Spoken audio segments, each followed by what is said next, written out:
Inilah Masjid Tulang yang menyimpan kisah Nabi Muhammad yang sangat luar biasa di tengah gurun pasir Arab Saudi yang sunyi tersembunyi.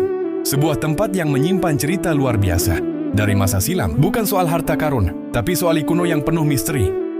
Sekitar 300 km di utara kota suci Madinah, Al-Ula sendiri terkenal sebagai kota terkutuk di masa lalu, yang menjadi bekas pemukiman kaum Camud yang durhaka, tempat yang bahkan Nabi Muhammad hindari untuk berlama-lama. Iman dan jejak langkah manusia paling mulia, yaitu Nabi Muhammad Shallallahu Alaihi Wasallam. Tempat ini namanya adalah Masjid Al-Izam atau yang dijuluki sebagai Masjid Tulang. Masjid Munggil ini berada di Al-Ula, yaitu sebuah wilayah. Tangannya adalah bagaimana menentukan arah kiblat di tengah gurun, tanpa kompas atau penanda yang jelas.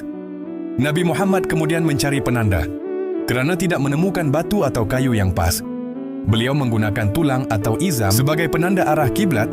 Namun di lokasi yang sama ini berdiri saksi, bisu kesederhanaan beliau.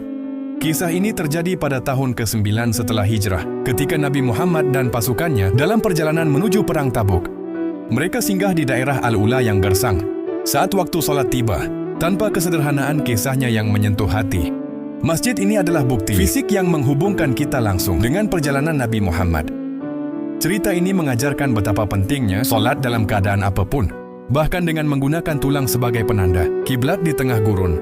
Sementara penduduk lokal yang terinspirasi oleh momen sakral itu kemudian membangun sebuah masjid kecil di titik yang sama.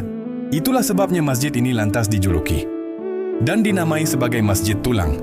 Keajaiban masjid ini terletak pada meskipun sederhana, masjid ini menarik perhatian wisatawan dan peziarah dari seluruh dunia yang ingin merasakan kedekatan spiritual dengan masa lalu Islam yang agung. Ya Allah, semoga kita semua bisa beribadah ke Tanah Suci dan bisa berziarah ke Masjid Tulang Nabi Muhammad ini. Amin.